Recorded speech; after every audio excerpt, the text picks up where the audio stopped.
네, 여러분 안녕하세요. 바른손하고 이제 바른손 ENA를 같이 묶어서 말씀드리는데요. 자, 두 기업 다 감자 발표가 있었습니다. 근데 우리가 통상적으로는요, 감자를 한다 하더라도 이제 뭐 감자를 한 만큼 또 기준 주가가 크게 올라서 출발하기 때문에 이론적으로는 감자가 됐다 하더라도 시가총액이나 또는 이 어떤 기업의 가치, 네, 이것은 변함이 없다. 막 이렇게 우리가 되게 생각을 할 수가 있죠. 그래서 이 부분을 우리가 안위할 수도 있지만 사실은 이제 심리적으로 감자하는 기업들은 대부분 내용이 안 좋은 부산 감자 기업들이 대부분이란 말이에요. 내용이 안 좋은 기업이 감자를 하게 될 경우는 그 타격을 받는데, 자, 바른손이나 바른손 ENA 같은 경우는 어떨까? 이 부분에 대해서 제가 말씀을 드리도록 하겠습니다. 네. 자, 그리고 영상의 후반부에는 여러분들이 요즘 그 액티브 ETF가 핫하죠. 그러니까 우리는 액티브 수혜 종목을 공략을 하면 돼요. 그죠? 그래서 요 액티브 종목에 대해서도 말씀을 드릴 거니까 여기서는 수익 좀 내시고요. 그렇게 하셨으면 좋겠습니다. 네. 자, 그럼 먼저 바른손과 바른손 ENA를 말씀을 드릴게요. 네, 여러분들의 구독, 좋아요, 알림 설정 대단히 감사하고요. 앞으로도 많은 성원 부탁드리고요. 저도 좋은 영상으로 보답을 할 겁니다. 그리고 궁금하신 부분이나 그 실시간 정보들은요. 텔레그램 방에 들어오시면 제가 거기서 보다 자세하고 신속하게 말씀을 드릴 거예요. 네, 여러분들이 바른손 입장, 바른손 ENA 입장 이렇게 꼭 문자를 주세요. 아시겠죠? 자, 여러분 지금 바른손 같은 경우는 잘 아시다시피 이제 66.7% 비율의 감자. 그죠? 그, 어, 우리가 그 세 주가 한 주가 돼버리는 거죠. 네, 세 주가 한 주가 돼버리는 겁니다. 자, 그렇게 될 경우는 뭐 주가도 뭐 지금 가격 기준으로 본다면은 한 1,900원 선, 막 이런 정도 가격대가 되면서 감자가 된 이후에는 천원 동전주에 속하지 않는다는 강점은 있어요. 근데 그 강점은 긍정적으로 보는데 다만 두 번째로 이제 말씀드릴 부분은 지금 시가총액이 229억입니다. 이 시가총액으로 그 제한이 자꾸 그 강화되고 있기 때문에 사실 이 시가총액을 크게 높여야 되는데 뭐 당장 올해는 상관이 없을 수도 있지만 주가가 내려가면은 이게 또 해당이 될 수도 있겠고요. 그리고 감자를 했다 손 치면은 주식수가 줄어들고 주가 자체가 변화가 일단 세 배로 올라가겠지만 이 시가총액은 똑같아지는 거예요. 그러니까 시가총액을 감자로 해서 크게 올릴 수는 없는 겁니다. 자, 그런 한계는 있어요. 하지만 일단 동전주를 퇴출시킨다고 그랬으니까 이 동전주에서 탈피하려고 일단 그 1번의 효과는 있기 때문에 그래서 이제 감자를 하는 것이다. 일단 그렇게 볼 수밖에 없죠. 그렇게 볼 수밖에 없어요. 지금 뭐 실적이 상당히 좋으면 그렇다면 감자를 했다 하더라도 주가가 크게 하락하지는 않습니다. 근데 지금 실적도 뭐 바른손이나 바른손 ENA가 다 나쁜 가운데 이런 감자권을 했다는 거는 주가를 누를 수밖에 없죠. 근데 미리 주가가 내려왔기 때문에 이런 악재 요소가 노출이 돼버렸다면 또 반전도 나올 수도 있고요. 그리고 감자 이후에 반짝하는 효과가 거래가 재개가 될 때 감자 이후에 첫날에 시세를 크게 올릴 수도 있기 때문에 이런 부분들을 앞으로 우리가 잘 체크를 하는 것도 필요해 보입니다. 자, 바른손 ENA 같은 경우는요. 바른손 ENA는 자, 여기 나와 있듯이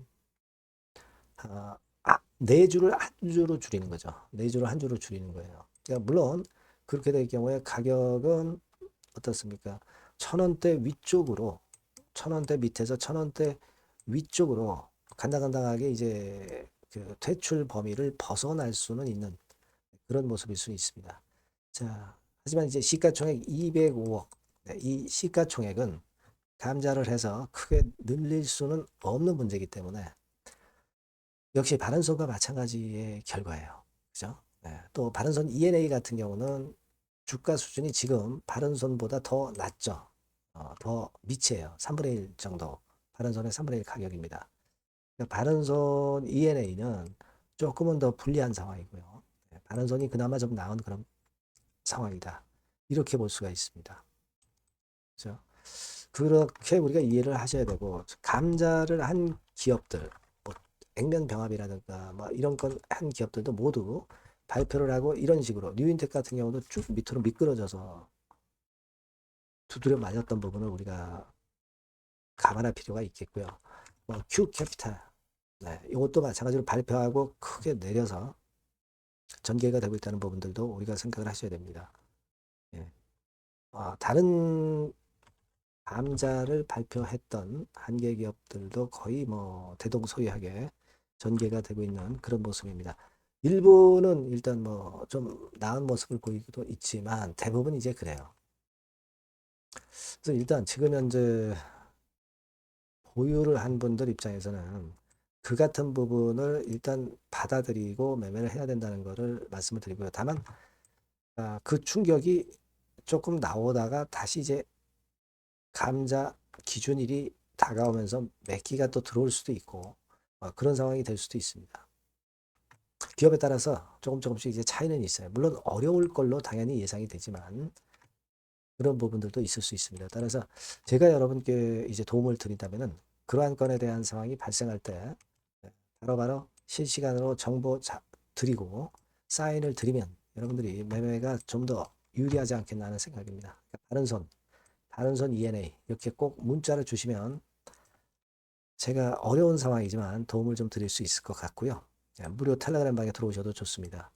다른 손 입장 또는 다른 손 ENA 입장 이렇게 문자 주시면 제가 텔방에 초대해드려서 거기서 궁금증 해소시켜드리고 실시간 정보와 사인을 드릴 겁니다. 자, 그렇게 해서 우리가 돌파구를 찾아야죠. 일단 뭐 어려운 상황이지만 문자를 꼭 주시면 많은 도움이 좀 되실 것 같습니다.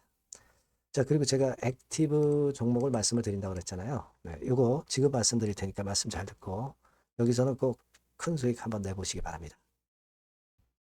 네, 여러분 이제는 말이죠. 액티브 ETF가 새로 출범하는 거를 여러분들이 잘 알고 이 액티브 종목을 집중 공략을 하셔야 됩니다. 그래서 제가 액티브 종목을 말씀을 드릴 거예요. 그러니까 여러분 요즘 그 지수 ETF를 투자하는 것은요, 네, 이미 한물 가버린 겁니다. 네, 이제는 지수가 한 차례 큰 폭으로 급등했다가 흔드는 그런 패턴이기 때문에 이제는 다시 그 코스닥 쪽에서 출범하는 액티브 ETF를 봐야 돼요. 근데 여러분들이 뭐 ETF를 하라는 말씀이 아니라 그 액티브 ETF에 편입이 될 종목을 해야 된다는 거예요. 예. 그냥 뭐 개인들 사는 종목들이 되는 건 절대 아니고요. 실제로 이 액티브에 편입이 되는 종목들, 네, 이런 종목들만이 차별적으로 또 큰 시세를 낼 거예요. 물론 여러분 코스닥 쪽 액티브 쪽 ETF가 새로 출범하는 겁니다, 여러분. 그걸 여러분들이 주목을 하실 필요가 있다. 그래서 여기에 대한 말씀을 제가 드리려고 해요. 그래서 삼성하고 타임폴리오 쪽에서 먼저 이제 시작을 하는데 시작을 할 따름이고 이걸로 그냥 끝이 아니라 계속 연이어질 수 있다는 부분들을 여러분들이 생각하셔야 됩니다. 그러니까 결국 이제 이 기관에서 만드는 이 기관에서 만지는 종목들만 될 수밖에 없는 그런 패턴이 될 가능성이 높다는 거죠. 아마 기사들을 통해서 어느 정도 여러분들이 감 잡고 계실 겁니다. 그거거든요. 그래서 우리가 이 액티브 종목을 해야 된다. 이걸 우리가 공략을 해야 된다. 이 말씀을 좀 드리고 싶은 거예요. 네. 다시 말씀드리지만 지수 ETF 쪽 관련주들은 사실 한물 갔습니다. 이제는 진짜 그 종목들 중에서 액티브 자산운용 쪽들이 간택하는 종목들만 간다 이거예요.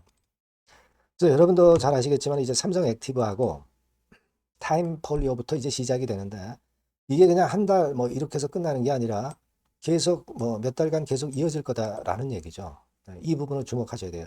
삼성에서는 예를 들면 코스닥 핵심 성장주에 집중 투자를 합니다.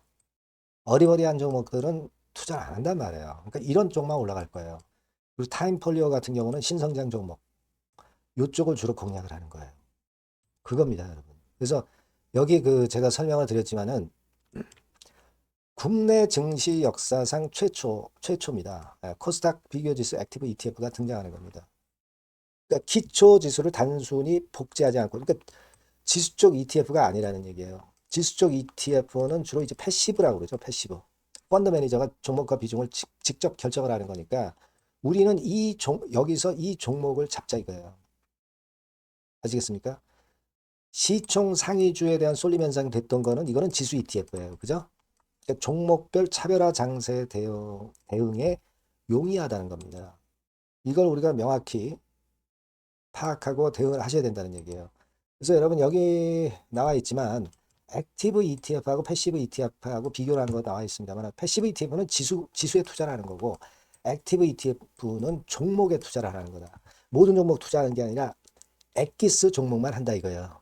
그러니까 시장 지수 대비해서 초과 수익 날 가능성이 상당히 높고 운용력이 종목과 비중을 직접 선택하는 거다 이런 얘기죠.